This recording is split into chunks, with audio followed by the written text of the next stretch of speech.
The argument, for example, about, exactly how, can we date the book, how old the earth is exactly from Genesis, is problematic and it is challenging. For a variety of reasons. Let's just take the use of the word day. I don't know if any of you can remember offhand when the first use of the word day is in the book of Genesis. Most Christians get it wrong. Most Christians think the first use of the word day in the book of Genesis was there was morning and there was evening, the first day. That's incorrect. We know this by reading it, where God said, before he says that, let there be light, and there was light, which is just very, very interesting, that the idea that the universe started with an explosion of light when there is no sun. The sun and the stars don't actually come until after the birth of light, which is just an unusual, interesting observation. I just suggest it to you. And God saw the light was good, and he separated the light from the darkness. God called the light day. So the first use of the word day in this text refers to light, daylight. Okay? Which, if there were an earth with the sun, and obviously there is no earth and sun at this point, and you were standing on the equator, it would be 12 hours.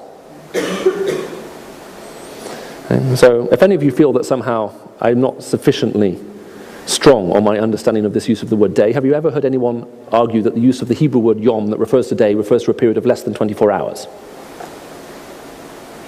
Well, either it refers to a 12-hour period, if that's what we have, or it refers to a quality, daylight. Okay? Second use of the word day. Now, what's very interesting is, when we translate the Bible, we have to make it flow. So it normally reads, the first day, the second day, the third day. If you haven't read it, you can go home and read it. Now, we put that in to make it read poetically. But if you read it in Hebrew, the language that this book was written in, the definite article is not there. Literally, day 1, day 2, day 3, day 4, day 5, the 6th day, the 7th day. Which is very interesting. The first 5 uses of the word, in this context, have no the in front of them. That make sense? There's no indefinite article, it's just day 1, day 2, day 3, day 4, day 5. Okay, that's the second use, okay, in that sequence. Third use. And on the 7th day it says God rested from all of his work. That's very interesting. Rested from what? Well, from creating things. What this tells us is a couple of things. First of all, God didn't create everything at once. It happened in stages. And when it comes to the third use of the word day, and you ask the question, well, when did he start creating again? The answer is, well, he didn't. That's a very long day, isn't it? That 7th day. Now, I know some people say we need to draw straight lines from this to the New Testament, where it says 6th day you shall work, and on the 7th day you shall rest. Okay? But if we draw literally straight lines, that would mean that all of us would work for 6 days, and then we would retire. Now, there are people currently striking in France who actually want the system implemented.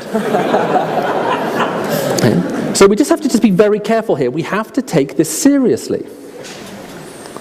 Now, the last use of the word day is in Genesis 2:4, where it says, and in this day of the Lord, when his judgment comes. Now, what day is that? Monday? Look, if I were to say to you, in my day, when I was a student, we did this, and you say, what day was that? Wednesday? I say, no, you're not getting my meaning. You know, it's the 400th anniversary this year of the King James Bible. Several of my colleagues have written books about it. One, a guy called Alistair McGrath has written an amazing book, In the Beginning. It's an amazing book on the history.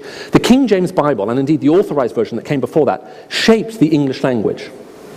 It really did. The literary impact, it is impossible to study English literature, okay, especially if you go back starting 300-400 years ago, without an understanding of the impact of how the translation of the Bible impacted and shaped the English language. It's incredible, which is why we use this word day in all of the ways that I've just now highlighted from the biblical text of Genesis.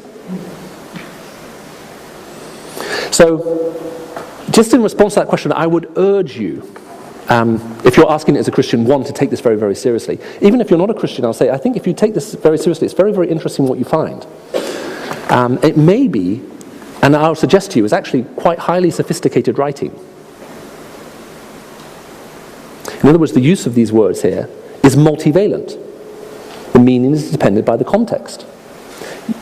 And it's very difficult to make them all say the same thing. It's clearly not intended to be that.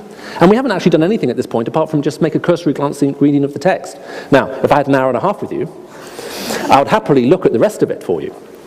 Do I believe this is historical? Yes. Do I think it should be taken seriously? Yes.